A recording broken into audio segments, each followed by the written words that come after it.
Bonjour à tous et bienvenue sur la chaîne. Aujourd'hui, une nouvelle vidéo consacrée au couteau José da Cruz, dont j'ai déjà parlé à de nombreuses reprises, avec cette fois-ci la présentation du modèle avec manche en bois de cerf. Notre couteau présente une longueur totale d'environ 19 cm, pour une lame mesurant environ 9 cm de long et présentant une épaisseur d'environ 2 mm. Notre lame est forgée dans un acier au carbone. Elle présente un profil de type clip point, comme la plupart des José da Cruz. Ces émoutures sont plates partielles et la finition tirée en long verticale.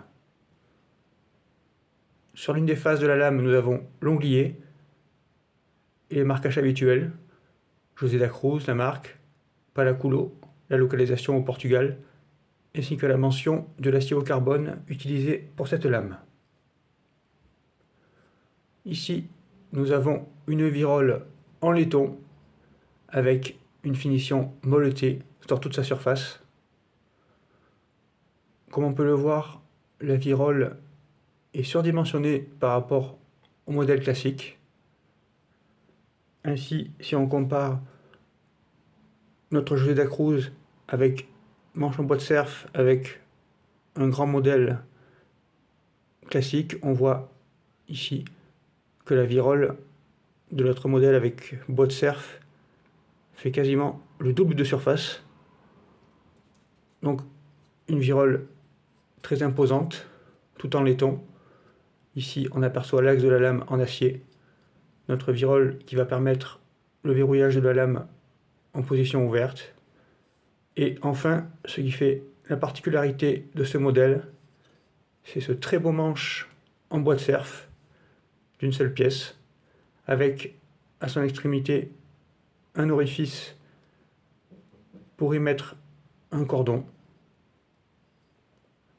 Comme on le voit, le morceau de bois de cerf est particulièrement esthétique. Il adopte un très beau profil pour une ergonomie parfaite, une prise en main agréable. Donc on a un manche assez gros comparé à un grand modèle classique, un peu plus court mais plus volumineux.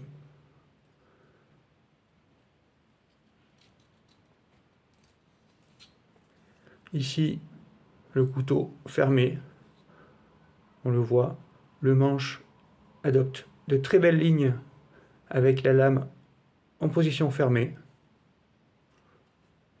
très bien ajustée.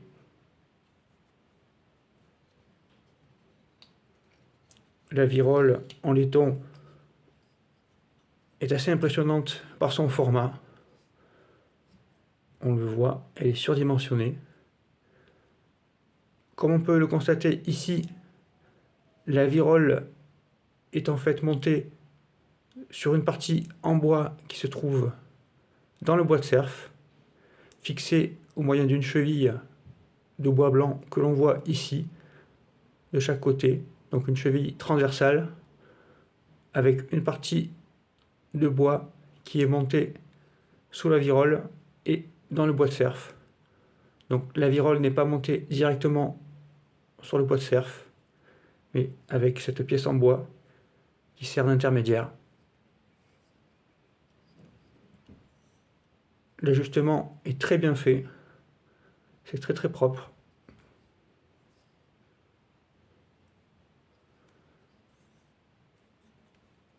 Voici la présentation de ce José da Cruz avec manche en bois de cerf, un matériau que j'apprécie particulièrement, dont j'ai déjà beaucoup parlé sur la chaîne. Avec cette version, chaque couteau est différent, puisque le manche va prendre la forme du morceau de bois de cerf sélectionné. Une très belle version pour ce couteau, que je conseille vivement.